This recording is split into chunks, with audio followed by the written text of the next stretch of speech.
Gente, amanhã, dia 14 de dezembro e dia 15 de dezembro, na quarta-feira, será audiência de instrução, audiência onde pessoas que acusam e pessoas que defendem estarão no processo do caso Henri. Processo que eu tenho dito e repetido, ele serve de modelo para algumas lutas que esse país, para as quais esse país precisa atentar.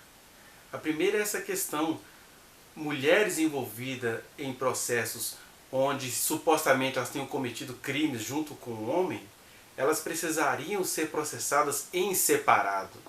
De maneira que no caso Henri, onde a professora Monique está sendo julgada junto com o ex-doutor Jairinho,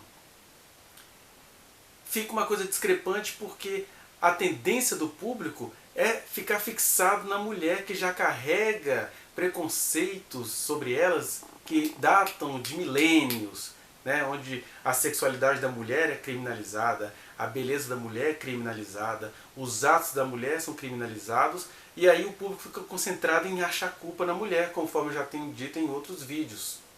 Então, o judiciário precisa compreender isso, que a mulher precisa ser julgada, o processo precisa ser separado, dever-se exigir nos processos que num crime onde parece que foi cometido por um casal, houvesse advogado para a mulher separado do advogado dos homens, porque neste caso específico da professora Monique Medeiros, ela está sendo usada para encobrir coisas muito piores. Então eu até diria, essa deveria ser uma luta das mulheres. Por isso que eu tenho falado desse caso, porque o caso da professora Monique serve de modelo para essa luta jurídica em relação às mulheres num processo judicial.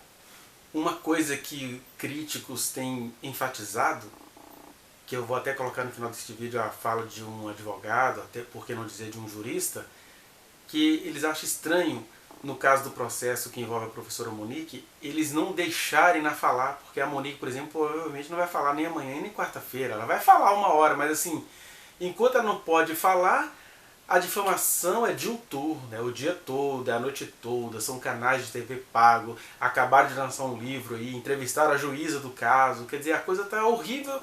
Enquanto isso, a professora Monique impedida de falar no mesmo processo onde a babá falou quantas vezes foram necessárias e todas as versões que ela trouxe foram prontamente acreditadas.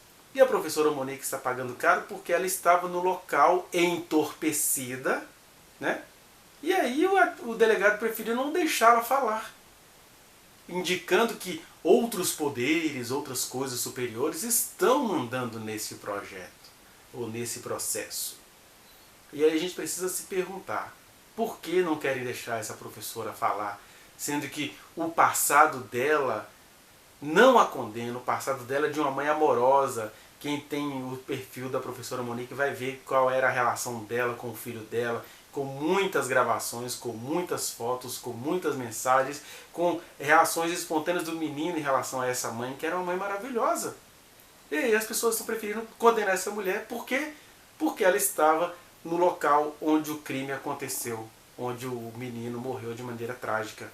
Isso não quer dizer que ela seja cúmplice do assassinato, né? Só quem passou por algo parecido sabe o tamanho da aflição que essa mulher está passando, de ter perdido seu filho de maneira inusitada, de estar levando a culpa disso e de ainda não poder falar no processo, porque ela vai falar sabe lá Deus quando, né? Que está tudo sendo muito postergado. É interessante esse processo porque ele tem um problema que ele corre de maneira rápida, né? Ou o processo que corre rápido, no sentido de que ela já está presa e as coisas já estão acontecendo, ele tem essa rapidez. Por outro lado, o fato de deixarem a mulher falar, a professora Monique, isso vai ficando para a eternidade, sabe-se lá quando essa mulher vai poder falar.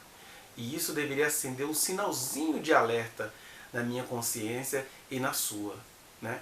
Por isso que eu tenho feito postagens de tempos em tempos. Aliás, vou recomendar que você procure aí os cortes da professora doutora Elise Krieger, a psicóloga, né? Ela é professora e doutora nesses assuntos. E ela tem... a gente fez uma live, na verdade, foi mais mérito dela, porque eu não estava com uma aparelhagem muito boa nessa live, não considerei a minha participação naquela live. mas ela foi brilhantemente bem e a produção dela tem colocado cortes quase que diários acerca dessas situações. Vou deixar aqui o link do Academia de Psicologia Forense, onde aqueles cortes estão lá, para você refletir um pouquinho sobre o que os autores ou os responsáveis pelo processo estão escondendo da sociedade. Coisas que a doutora Elisa Krieger, uma exímia psicóloga, doutora no assunto, tem mostrado e demonstrado nesses cortes. Assista, vamos aproveitar esse período onde o Brasil de novo vai parar para ficar catando crimes em quem não cometeu, para assistir a esses cortes que estão no perfil dela. Vou deixar o link aqui para você. Aí as pessoas até comentam assim nas redes sociais: eu quero saber o que a Monique vai falar, eu quero ver o que ela tem a falar, ela tem que falar o que aconteceu naquela noite. Ela não tem nada a dizer sobre o que aconteceu naquela noite em que o pequeno Henri morreu, porque ela não estava ali, ela estava naquele momento amortecida, entorpecida, no sentido duplo. Primeiro, que ela estava vivenciando e tentando se sair de um relacionamento abusivo, que é algo que acontece com muitas mulheres o tempo todo neste país.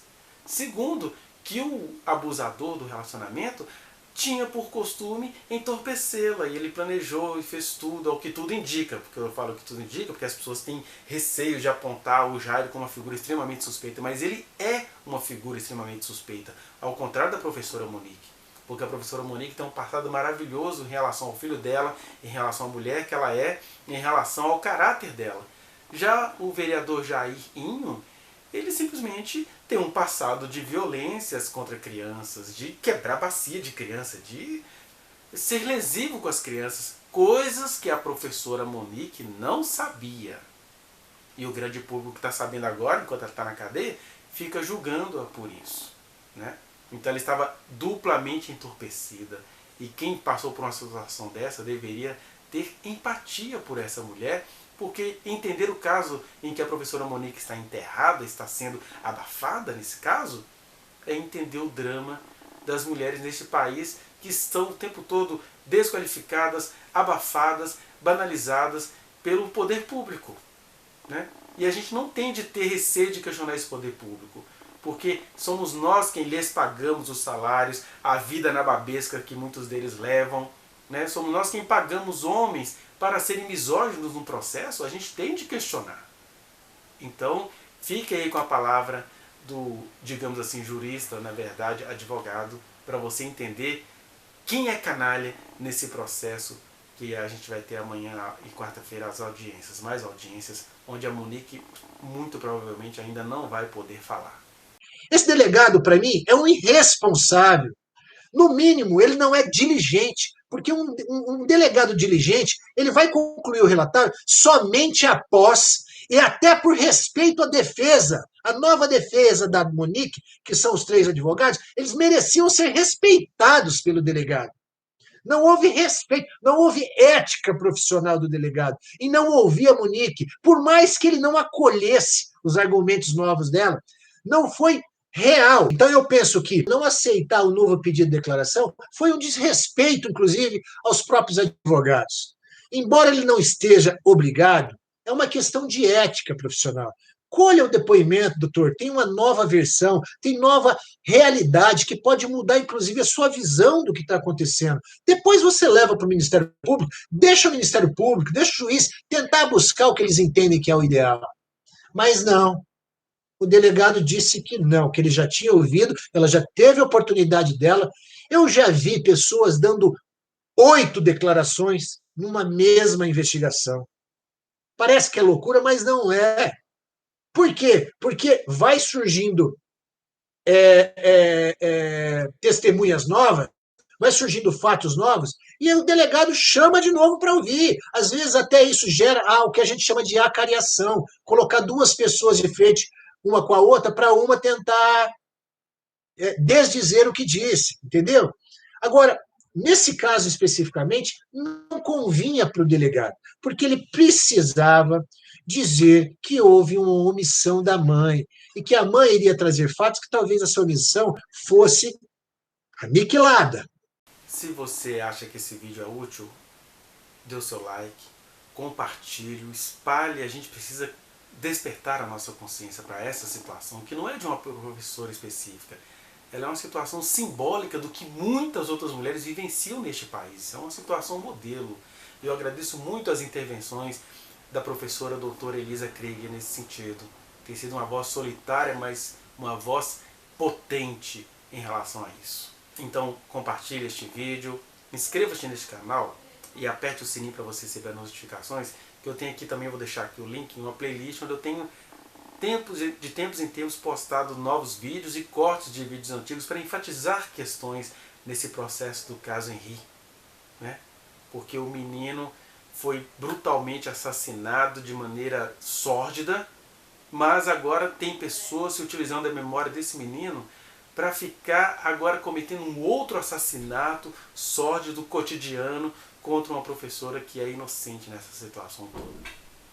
Muito obrigado pela sua atenção e a gente vai se falando no decorrer dos dias. Se você quiser falar comigo alguma coisa mais pessoal sobre essa situação também, eu sugerir algo, minhas redes sociais estão aí, os seus links, né? Eu estou no Instagram, no Facebook e no Twitter e a gente vai conversando por lá.